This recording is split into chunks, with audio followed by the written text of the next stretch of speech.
उनके काफिला में स्कॉर्पियो था, स्कॉर्पियो को हटा के उनको चाहिए विदेशी गाड़ी, चाहिए जर्मनी का बना हुआ गाड़ी। इस खेल में असली खिलाड़ी लोग बोलते हैं ना, तो जनता है। जनता कौन सा खेल खेलेगी, कौन सा चाल चलेगी, ये उस पर निर्भर करता है। हाँ, ये जरूर है कि जनता को ये झांसा देने के लिए कोई कोर कसर नहीं छोड़ते हैं, और कुछ लोगों में इन्होंने हिंदुत्व का जहर घोल दिया है। ये हिंदुत्व के लिए भी खतरनाक है और देश के लिए भी खतरनाक है।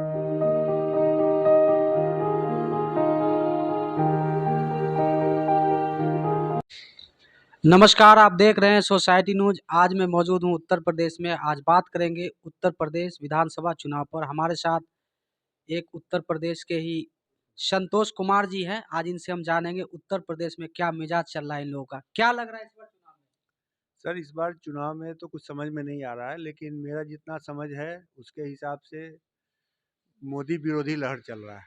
कैसे मोदी विरोधी चल रहा है? काम नहीं किए क्या? काम तो इन्होंने कुछ भी नहीं किया है, और योगी विरोध कम है। लोग बोलते हैं कि मोदी जी का लहर है और मोदी जी के कारण बीजेपी को जीत मिलेगा, लेकिन मेरे को लगता है कि अगर बीजेपी हारेगी यूपी में, तो उसका मुख्य कारण मोदी जी होंगे, और उनकी नीतियाँ, उनका कार्य करने का तरीका जो है।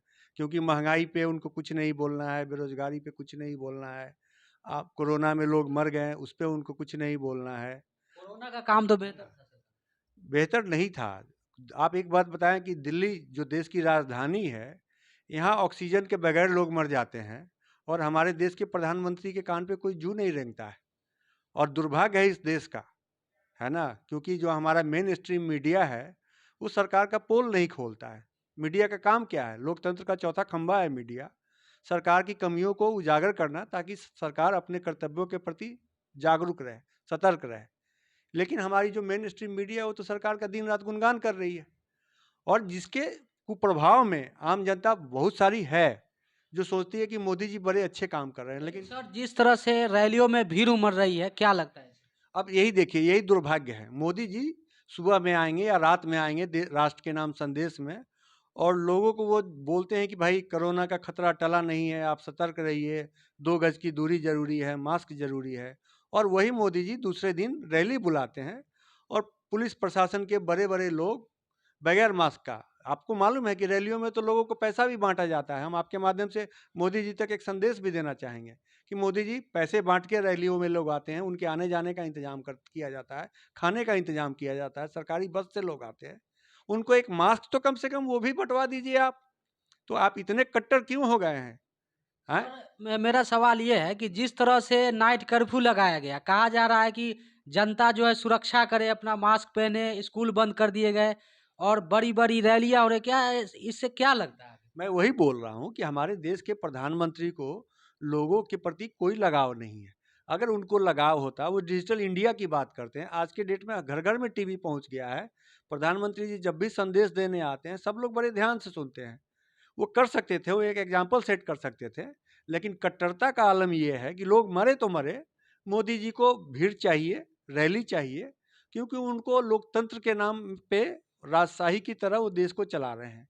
और अंग्रेज देश की जनता को जितना बदतर समझती थी, उससे भी शायद ज़्यादा बदतर मोदी जी समझते हैं, क्योंकि लोगों के मरने जीने का, दुख सुख का उनको ख्याल है ही नहीं। सर, आज जो धर्म संसद उत्तराखंड में जो चला था, उस पे जो है एफआईआर भी हो गई है। क्या लग रहा है सर, देश में अब इस तरह की राजनीति हो? आप देखिए, ये भी एक प्रमाण है कि जब भी दंगा हुआ, आपको आश्चर्य होगा कि दिल्ली जो देश की राजधानी है, जहाँ की एक पत्ता भी सरकार के मर्जी के बगैर नहीं हिल सकता, हमारा खुफिया तंत्र इतना स्ट्रांग है, सरकार इतनी स्ट्रांग है, दिल्ली जैसे जगह में दंगा हो जाता है।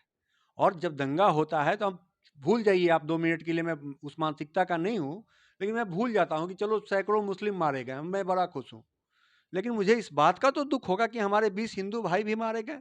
20 घर के लोगों का बच्चा, किसी का मर गया, किसी का पति मर गया, लोगों का रोजगार डिस्टर्ब हो गया। आप बोलते हो कि 56 इंच की सरकार है और बड़ी स्ट्रांग सरकार है, और दिल्ली के दंगा को आप रोक नहीं पाते हो, क्योंकि आपने ही कराया है, इसीलिए आप रोक नहीं पाते हो। मैं नहीं मानता हूँ कि आप में वो काबिलियत नहीं है, लेकिन आप चाहते थे कि दिल्ली में दंगा हो, तो दिल्ली में दंगा कराया आपने, अपने हिंदुओं को कटवा दिया। कश्मीर में आज भी हिंदू कट रहा है, नाम पूछ के वहाँ हिंदुओं को मारा गया। तो आज तो डबल इंजन की सरकार कश्मीर में भी है, दिल्ली में भी सरकार आपकी है, आपके नाक के नीचे हिंदुओं को मार दिया गया, तो लानत है आप पे। महात्मा गांधी पर भी अभद्र टिप्पणी की गई, अपशब्द कहा गया, क्या कहेंगे? देखिए, मैं वही बता रहा हूँ कि खुलेआम महात्मा गांधी को गाली दिया जा रहा है, खुलेआम धर्म के नाम पे, है ना? मुस्लिमों को, अल्पसंख्यकों को मारने की बात हो रही है, और जो बोल रहे हैं उस पे तो हमको अफ़सोस है, लेकिन उससे ज़्यादा गुस्सा हमको अपनी सरकार से है कि जो भारत सरकार है या बाकी जो बीजेपी की सरकारें हैं, वैसे लोगों पे आप कार्रवाई क्यों नहीं करते हैं? ओवैसी को खुला छूट दे रखा है। कुछ बाबाओं को जो कि हिंदू धर्म को बदनाम कर रहे हैं, हमारा धर्म वैसा नहीं है, है ना? हमको अपने धर्म पे नाज है कि मैं हिंदू हूँ, और हिंदू धर्म का उदारता ही है कि हिंदुस्तान में सारे धर्म के लोग, सारे अल्पसंख्यक, जो धर्म कहीं नहीं कि जिसको राहत मिला, उसको हिंदुस्तान में राहत मिला, और हिंदुस्तान का यही शान है, यही खूबसूरती है। आप उसको पाकिस्तान की तरफ ढकेल रहे हैं कि पाकिस्तान में हिंदुओं को मारा गया, तो आज पाकिस्तान का हर्ष देख लीजिए। हम पाकिस्तान नहीं बनना चाहते हैं, हमारा हिंदू तालिबानी नहीं होना चाहिए, लेकिन कुछ लोग उसको बना रहे हैं और सरकार उनका पूरा सपोर्ट कर रही है। सर, मनोबल क्यों बढ़ रहा है ऐसे लोगों का? सरकार सपोर्ट कर रही है, मैं वही तो बोल रहा हूँ कि सरकार सपोर्ट कर रही है, और सरकार का मतलब मेरा है कि मोदी जी की सरकार, योगी जी की सरकार या बीजेपी की जो भी सरकारें हैं, वो कट्टरता को बढ़ावा दे रही है। और भाई साहब, ये किसी के नहीं है, ना हिंदू के हैं, ना मुसलमान के हैं, ना देश के हैं। ये हिंदू के पक्ष में एक तरफा इसलिए बोलते हैं क्योंकि इनको मालूम है कि हिंदू बहुसंख्यक है, और बहुसंख्यक का इनको वोट चाहिए, इस्तेमाल करते हैं हिंदुओं का, है ना? तो ये हिंदू प्रेमी भी नहीं है। और मैं एक दो एग्जाम्पल देंगे तो आपको, आपके सामने मैं रखता हूँ। मोदी जी और योगी जी का, एक आदमी के पिताजी का देहांत हो जाता है, कट्टरता का आलम ये है कि अपने पिता के अंतिम दर्शन के लिए भी वो नहीं जाता है। वो आदमी बोलता है कि मैं हिंदू हूँ और राम भक्त हूँ। और राम राम कैसे बनते हैं? राम जब अपने बाप के लाज रखने के लिए राजपाट छोड़ के वनवास चले जाते हैं, ये राम का चरित्र है। और दूसरा, मोदी जी का देख लीजिए, एक गरीब माँ जो दाई का काम करती थी, जब उसका बेटा जवान होता है तो उस बेटा का ख्वाब क्या होना चाहिए कि कल से मेरी माँ दाई का काम नहीं करेगी। वो बेटा का कट्टरता का आलम ये है कि माँ पे के सर के ऊपर एक बहू का बोझ डाल के भाग जाता है। जो आर्थिक दृष्टिकोण से माँ कमजोर थी, उसको सामाजिक प्रताड़ना भी देता है वो आदमी, कट्टरता का आलम ये है, और भाग जाता है। और वो आपका देश का आज प्रधानमंत्री बन गया। ये लोकतंत्र थी, है ना? तो लोकतंत्र की वजह से वो बन गए। सर, देश में साधु और महात्मा का काम होता है आपस में भाईचारा बढ़ाना, और जो है आज जो साधु संत है, क्या वो राजनीति कर रहे हैं क्या? वो साधु के भेष में वो डकैत से भी बदतर लोग हैं, चाहे वो वैसी जैसे लोग हों या साधु ऐसे हों, उनको सरकार खुला छूट दे रखी है। सरकार को अगर देश से और आम आदमी से लगाव होता, क्योंकि ऐसे बयानों के कारण ही दिल्ली में दंगा हुआ, और कोई आश्चर्य आपको नहीं होगा कि कल दोबारा देश में दंगा ना हो, है ना? तो दंगा में कौन मरता है? हमारे और आपके जैसे लोग मरते हैं। इनको उससे कोई फर्क नहीं पड़ता, ये तो चाहते हैं कि लोग मरें, और बहुसंख्यक की ये राजनीति करते हैं, है ना? कल को मुसलमान बहुसंख्यक हो जाए तो ये मुसलमान मुसलमान जपने लगेंगे। इनको ना राम के चरित्र से मतलब है, ना देश से मतलब है, ना हिंदू हिंदुत्व से मतलब है। हमारे देश के मोदी जी वंशवाद का विरोध करते हैं। वंशवाद तो हमारे संस्कार में है, हिंदुस्तान में है। एक बाप अपने बेटा के बारे में नहीं सोचेगा, एक भाई अपने भाई के बारे में नहीं सोचेगा। तो भाईवाद और वंशवाद हमारा चारित्रिक गुण है, वो अवगुण नहीं है। और वंशवाद का विरोध करने का मतलब होता है कि आप मेरिट को सपोर्ट कीजिए। अगर मेरे बेटे में मेरिट नहीं है और वो कुछ पाता है तो ये गलत चीज़ है। तो इनसे ज़रा कोई पूछेगा कि स्मृति ईरानी को किस मेरिट पे आपने देश का शिक्षा मंत्री बना दिया? कोई पूछने वाला नहीं है।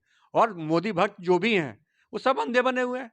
एक तरफ तो तुम वंशवाद का विरोध करते हो, दूसरी तरफ जो एक अयोग्य महिला है, वो महिला बाल विकास मंत्रालय उनको मिल सकता था। और जिस दिन उनको शिक्षा मंत्री बनाया गया, वो लोकतंत्र के अदालत में भी हार चुकी थी, चुनाव जीता नहीं था उन्होंने, और योग्यता के पैमाने पे भी वो शिक्षा मंत्री के लायक नहीं थी। और एक देश का परंपरा रहा है, या हर जगह आप ही चैनल में काम कर रहे हैं तो एक छोटे रिपोर्टर हैं, है ना? एक जूनियर रिपोर्टर होता है, फिर सीनियर होता है, फिर आप संपादक बनते हैं। लेकिन एक परंपरा था कि नए आदमी को राज्य मंत्री बनाया जाता है, लेकिन किस आधार पर इन्होंने शिक्षा मंत्री बना दिया, वो भी कैबिनेट का, स्मृति ईरानी को? तो ये आदमी का नंगापन तो दिखता है। ये हमारे प्रधानमंत्री हैं, तो मैं मानता हूँ ये देश का दुर्भाग्य है। अजय मैं आखिरी बात बोलना चाहता हूँ, चूंकि यूपी चुनाव पे आप बात कर रहे थे, तो अगर यूपी में बीजेपी हारती है तो मेन कारण होगा मोदी जी, क्योंकि इनमें ज्यादा कमियां लोगों को दिख रही है। योगी में भी बहुत सारी कमियां हैं, है ना? वो भी ढोंगी बाबा ही है एक तरह से। लेकिन जो महंगाई है, पेट्रोल का महंगाई है, या बहुत सारा चीज है जिसपे भारत सरकार बुरी तरह से फैल रही है। एक तरफ सरकार कहती है कि गुंडे माफिया थर्रा रहे हैं, सबको खत्म कर दिया गया, बुलडोजर चल गया, और एक गृह राज्य मंत्री अभी तक खुले घूम रहे हैं, लोग कह रहे हैं बर्खास्ती की मांग कर रहे हैं। मैं वही बता रहा हूँ कि सरकार का दोहरा चरित्र है, और वो ऐसा चरित्र है जिसको ब्लैक एंड व्हाइट में आप अगर देखना चाहें तो इनका दिखता है ना? आज इनको इनकी पूर्ण बहुमत की सरकार है, और इनमें नैतिक बल इतना भी नहीं है कि एक आदमी गृह राज्य मंत्री के पद पर रहते हुए एक अपराधी का पक्ष लेता है। मैं मानता हूँ कि ठीक है, मेरा बेटा अपराधी है तो उसमें बाप को कोई पनिशमेंट नहीं होना चाहिए, लेकिन उस दिन उस बाप को उस पद से हटना पड़ेगा जब वो एक अपराधी बेटा के पक्ष में दावा करता है कि मेरा बेटा अपराधी नहीं है। तो वो बेटा के आधार पे अपराधी का पक्ष कर रहा था या किस आधार पे कर रहा था? तो वो तो अपने पावर सत्ता का दुरुपयोग करके अपने बेटा को बचाएगा। तो वो एक बाप अपने बेटे का पक्ष ले रहा है, और मोदी जी में नैतिकता तो है ही नहीं, है ना? अगर सबसे ज़्यादा अनैतिक प्रधानमंत्री कोई है देश में आज तक हुआ, तो हमको लगता है कि मोदी जी से ज़्यादा अनैतिक नहीं है, झूठा इनसे ज़्यादा बड़ा कोई नहीं है। क्योंकि नैतिकता होती तो लोग डिमांड नहीं करते, वो हटा देते, है ना? और देश की परंपरा रही है, उसी पार्टी के आडवाणी जी रहे हैं, बहुत सारे लोग रहे हैं, जिन पे कोई आरोप लगा तो उन्होंने इस्तीफा दे दिया। सर, चुनाव में मुद्दा क्या होगा इस बार, आखिर आप लोग के मन में क्या चल रहा है? चुनाव में तो अगर आम आदमी के सोचा जाए तो शिक्षा, स्वास्थ्य, रोजगार, ये सारी मुद्दा है ना? और लेकिन ये मुद्दा बनने नहीं दिया जा रहा है, क्योंकि देखिए इनका गठजोड़ हो गया है। मीडिया का, मेन स्ट्रीम मीडिया जो है वो, सरकार और कुछ कॉरपोरेट पैसे वाले लोग, इनका गठजोड़ है। तो इनके वजह से आम आदमी के पास सही जानकारी नहीं मिल रहा है, तो कुछ लोग जो इनका साथ दे रहे हैं वो जानकारी के अभाव में दे रहे हैं, और उनको गलत तरीके से सूचना ही नहीं उन तक पहुंच रहा है। तो लोग सोचते हैं कि मोदी जी बड़े अच्छे हैं, देशभक्त हैं। होल्डिंग और बैनर में तो सर विकास दिख रहा है ना, बढ़िया। हाँ, बिल्कुल दिख रहा है। मैं वही बता रहा हूँ कि हमारे हिंदुस्तान में एक साबुन भी, एक टूथपेस्ट भी लोग टीवी पे ऐड देख के करता है। तो उस मामले में मोदी जी का कोई जोड़ नहीं है, योगी जी का कोई जोड़ नहीं है। तो ये सरकार जो भी इनको वोट है या सपोर्ट है, वो ब्रांडिंग के वजह से है, झूठा प्रचार है। जिस दिन इसकी सच्चाई लोगों को पता चलेगी, और बहुतों को पता चल गया, मैं भी मोदी जी का दीवाना था एक टाइम में। मेरे को लगता था कि मोदी जी आएंगे, हम भी गरीब हैं और हमारी जाति के मोदी जी हैं, और एक गरीब का बेटा जब प्रधानमंत्री बनेगा तो गरीबों के दुख दर्द को समझेगा। लेकिन लेकिन सर वो तो कह रहे हैं ना कि हम घर त्याग करके जनता का विकास कर रहे हैं। वो अपना सिर्फ विकास कर रहे हैं। 7 साल में उन्होंने 5 गाड़ी अपना बदल दिया अपने काफिले का, है ना?